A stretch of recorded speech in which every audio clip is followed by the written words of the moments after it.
After many years now, we finally have that first theatrical Star Wars film. But is it truly a genuine film?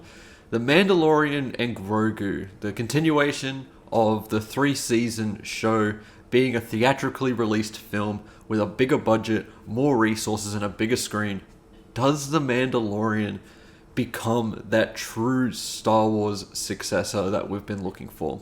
Let's get into it.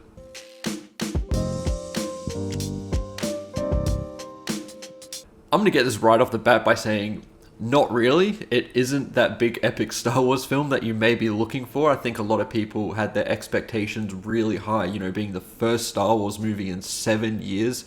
Surely it does something to push the universe forward, is big and epic, and that true event that Star Wars once was. I hate to say that that's not really the case with The Mandalorian and Grogu.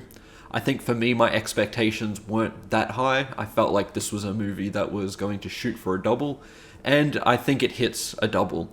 It's a fun enough film. It's very entertaining. It's very cute. If you're someone that just wants to see more Mandalorian, more Grogu being cute, this is the movie for you. This is 2 hours of fun. It feels like probably 2 to 3 episodes of television almost put together and edited together in a way that makes it theatrical in a film, because it does have this strange structure where about the midway point of the movie it feels like it starts again and goes into a different arc entirely. Definitely the structure of a TV show for sure.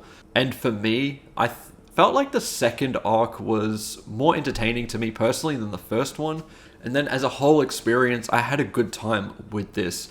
I was very lucky enough to see this in the IMAX theater in Melbourne. So there was about 50 odd minutes of this that were IMAX enhanced. And I do have to say, this movie is quite beautiful to look at, especially on an IMAX screen. There are definitely some shortcomings in visual effects and things like that I can definitely criticize, and that does not look that much better on an IMAX screen, especially with some of the HUTs, and when they're filmed in daylight, they look like video game NPCs, and you just don't want that. But in terms of pure cinematography, lighting, the way this film looks, I do think this film looks really good. I think there is some solid production design, and Mando and Grogu have never looked better on screen. I think they look absolutely amazing here. From the opening of this movie being just such a badass action sequence, showing this beautiful sequence with Mando just kicking ass and Grogu being cute at the same time. You get those dynamics that they've had throughout the entire show come to the forefront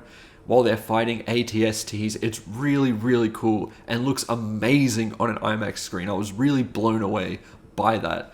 I think when this film goes into its actual arc, it slows down a little bit as it focuses on the HUTs. One of them played by Jeremy Allen White, which is just such a bizarre casting.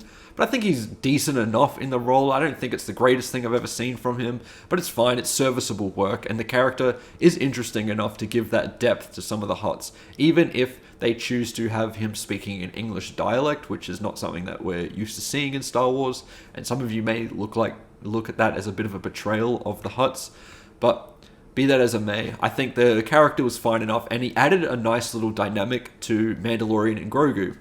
Then it sort of transitions into something like The Last of Us, that sequence where you play as Ellie. It felt a little bit like that, and very reminiscent of that. Grogu features prominently here, and this is where you're going to get that peak cuteness from Grogu. This creature is one of the most cutest things to appear on a screen in a very long time, and he just continues to do that. I don't think that was possible, but here we are still. And it all leads to some very nicely shot action sequences and ending on quite an entertaining note as a whole. There is some epic moments. There's this Leviathan that once again is blown up on the IMAX screen. It looks terrific. Moments like that I really, really enjoyed. What I didn't enjoy so much is just the way that the story was structured. I felt like it takes you out of it quite a bit at times as it resets itself and moves forward. Once it does pick up some momentum, you're thrown back into it.